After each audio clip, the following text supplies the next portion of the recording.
kung mabiyak man po yung unit team, ang may kagagawan po yung tatay ni Inday.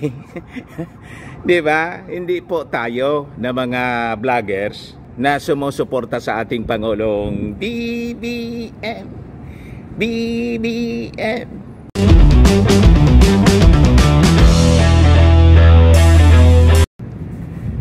Bigla mga kababayan na tumapang si House Speaker Martin Romualdez. Bagitan niya Mr. Maravillas.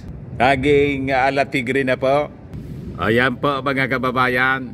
Sabi ni Martin, tatayo ako laban sa sino man na mananakot sa atin. Bagitan niya Mr. Maravillas, sino sa tingin mo yung nananakot sa Kongreso? Alam nga naman po na hindi pa ninyo alam. Pero tama po itong naging pronouncement ni Martin Romualdez. Kasi namimihasa po yung mga bully dito sa ating bansa. Talibasa barkada ng China. Di ba? But before ko mga kababayan na ibigay sa inyo yung full story, click subscribe muna dito sa ating YouTube channel and hit the notification bell para lagi po kayong updated sa mga kaganapan dito sa ating bansa. Wag na rin po ninyo na skip yung ating mga commercial ads para tuloy-tuloy lang ang pag-unlad ng bagong Pilipinas. Saka like and share na rin po ninyo ng ating video para marami po yung makapanood. Pero anya Mr. Maravillas, nasaan ka ba ngayon? Parang madilim yung background mo. Nasa roof deck pa ako ng aming fitness gym. Ayan po mga kababayan para maipakita ko sa inyo yung paligid. Ito yung paligid ng roof deck mga kababayan. Malawak siya. Doon kasi sa baba, punong-puno ng tao. Ipakita ko po sa inyo sa baba ngayon sa aming Colossal Fitness Gym. Baba muna tayo mga kababayan. Matao ngayon po. Ayan po. Kaya next week pupunta ng Maynila si Kuya para mamili po ng additional equipment para hindi magsiksikan yung mga tao dito. Nakakaya naman sa aming mga clients. Ay, kaway-kaway man po. Bibili tayo next week ng ng bagong mga equipment para hindi kayo magsiksikan dito. Nakakaya naman sa inyo. Ayan po mga kababayan, yung aming Colossal Fitness Gym. Ito yung cardio area po. Live tayo. Ayan. Matao ngayon po. Grabe ang tao ngayon. Ayan. Kaway-kaway pa. Kaway-kaway. Ang babait na mga clients namin dito po. Ang gagwapo pa. Di ba? So ito yung yung roof deck namin. Extension po ito ng cardio area. Pinailawan po namin. Diyan po yung Mayon Volcano. Umaapoy pa po yung Mayon Volcano. Galing dito sa aming roof deck, di ba? Ayan po, palakihin ko po. Ayan. Di ba? Ang ganda ng roof deck ng aming roof deck ng aming may fireworks dito po sa Colossal Fitness Gym. Ayan po. Ayan dumadalo yung yung apoy. Di ba? Ayan ang pagkakaiba ng aming gym po sa ibang mga fitness gym dito sa Albay. Kitang-kita po dito yung Mayon Volcano na until now nag-iirap pa po. So ito po mga kababayan yung sabi ni Martin Romualdez. Sabi niya, tatayo ako laban sa sinuman na mananakot sa atin. At hindi lang mga kababayan si House Speaker Martin Romualdez ang nagsalita na ngayon. Maging yung anak ng ating Pangulong Bongbong Marcos na si Congressman Sandro Marcos. I think ito pa na po ang simula na puno na yata sa pagmamalabis ni Maudigs. Kailangan na niya na manindigan. Ito po yung sabi ni Congressman Sandro Marcos. Sabi po niya, there were threats against one of the House members in the House itself, Anya. House Senior Deputy Majority Leader Sandro Marcos says during the consideration of House Resolution number 1414 that there were threats against one of the House members and the House itself during a break. Naniniwala siya mga kababayan that a resolution is a show of solidarity not only towards House Speaker Martin Romualdez but for the institution as a whole and its sanctity anya. Marcos did not give the exact date or the name of the TV network where the threats were made, but he said that some words were said to malign the reputation of the House of Representatives. Kita ninyo, sabi ko sa inyo mga kababayan, kung mabiyak man po yung unit team, ang may kagagawan po yung tatay ni Inday. Di ba? Hindi po tayo na mga vloggers na sumusuporta sa ating Pangulong BBM. BBM. Hugas kamay na naman pa ako. Poncio Pilato na naman po tayo. Di ba? So ito po malinaw na talagang hindi na po nagustuhan ng mga Marcoses. Pero yung ating Pangulong Bongbong Marcos, hindi man po kumikibo pa. Hindi man po kasi palaawa yung ating Pangulong Bongbong. Kahit noon pa, inaaway siya ni Maudigs. Siniraan pong siniraan. Ngayon po yung House of Representatives, yung siniraan ni Maudigs, ay hindi makakapayag noon ang leadership ng House of Representatives. So nag-adapt sila ngayon ng resolusyon, although hindi man po pinapangalanan kung sino yung nananakot. Pero public knowledge po. Di ba? Alam na ninyo kung sino. So sabi diyan, the House Resolution number 1414 upholds the integrity and honor of the House of Representatives and expresses appreciation in solidarity in support of the leadership of the House Speaker Martin Romualdez. It was adopted by the House of Representatives ngayong araw na to, November 6. Yun mga kababayan ang breaking news ngayon. So tama lang po ito na aksyon na ginawa ng Kongreso kasi sobra na yung ginagawa mga kababayan sa Kongreso ni Maudigs. Dahilan lang po mga kababayan sa pagsumbong. Nagtantrum mga kababayan si Inday. So imbes na sawayin ng ama ng magsumbong, nag-amok din yung tatay. Di ba? Umatake po sa Kongreso. Kaya sabi po ni Martin Romualdez dito, ito po, basahin ko sa inyo itong statement as published by Philippine Daily Inquirer. Magkaiba man na anya tayo ng pananaw at paniniwala, nagkakaisa tayo na tumitindig kung inaatake ang ating institusyon. Hindi natin anya papayagan ang sino man na pigilan tayo sa paggampan ng ating mandato sa ating mga kababayan anya, pahayag ng speaker. Tatayo ako laban sa sino man na mananakot sa atin para masunod lamang ang gusto nila. Palinaw po na patama kay Maudigs.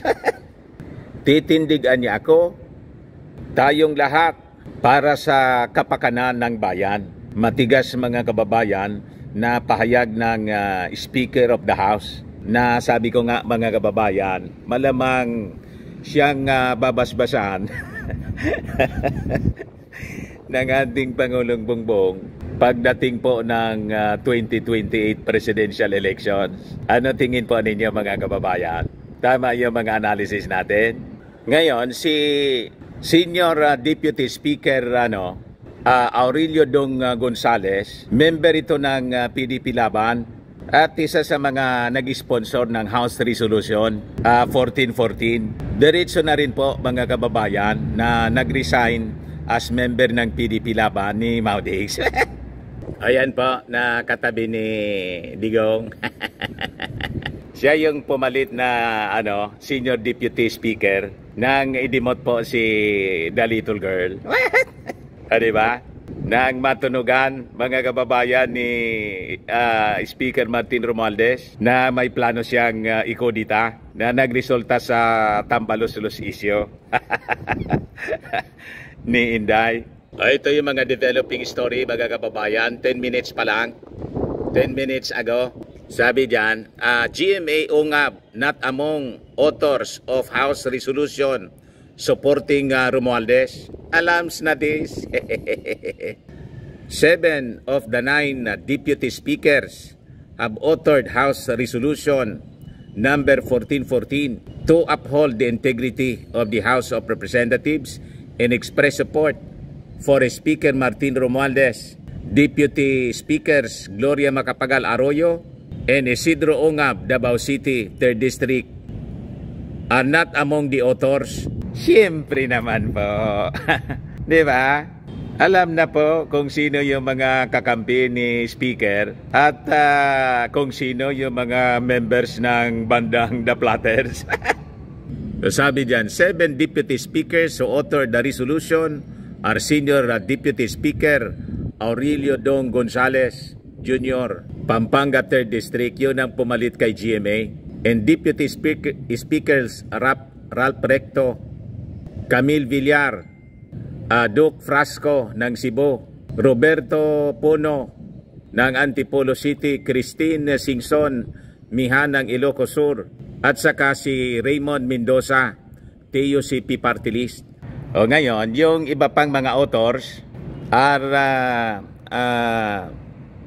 Majority Leader Manix Dalipe, Minority Leader Marcelino Libanan, Senior Deputy Majority Leader Sandro Marcos, siyempre, na nagsalita na rin po, and Representatives Yedam Romualdez, yung asawa siyempre ni Speaker, Jude Asidre Saldico, yung taga rito di sa amin, ako Bicol Party List and Chairman Committee on Appropriations, Ace Barbers, Toby Chanco, Angelica Natasha Ko, Brian Yamsuan, Eldrey Villapuerte ng Camarines Sur, Albert Garcia, Johnny Pimentel, JJ Romualdo, Jack Doabit, Mark Inverga, and Joboy Aquino. So, si The Little Girl, mga kababayan, hindi kasama siyempre sa author. Kasi po, barkada ni Inday, barkada ni Maudigs. Di ba? Talaga niya, Mr. Maravillas, diretso nang mawawasak yung unity. Sabi nga natin, mga kababayan, kung mawasak yung unity, hindi man po tayo yung dahilan. Ang dahilan po niyan, sila. Sino anyang sila? Yung kampo po ni Maudigs. Unang-una si GMA. Kasi yung nauna na nag-ambisyon, mga kababayan.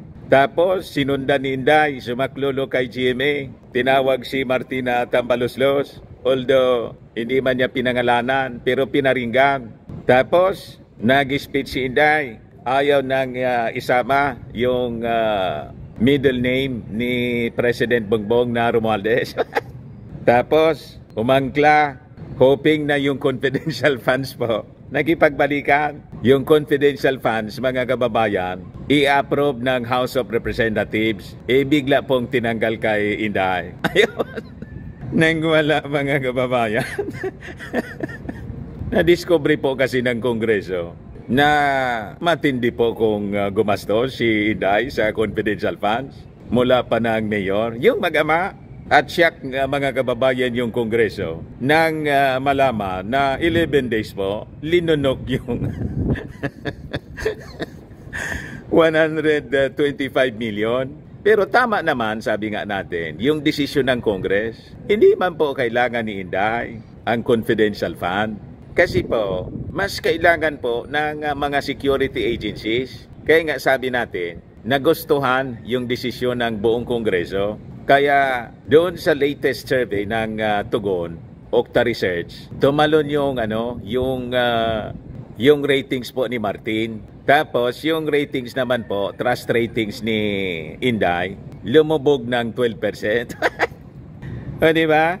And because of that, natuwa po yung buong Kongreso na nagugustuhan ng ating mga mamamayang Filipino ang trabaho ng leadership ng Congress. Talaga namang napakaganda ngayon ang takbo ng Kongreso. Talagang Siya pong naaasahan ng ating Pangulong Bongbong Marcos bilang katuwang sa paglilingkod sa ating mga mamamayang Pilipino.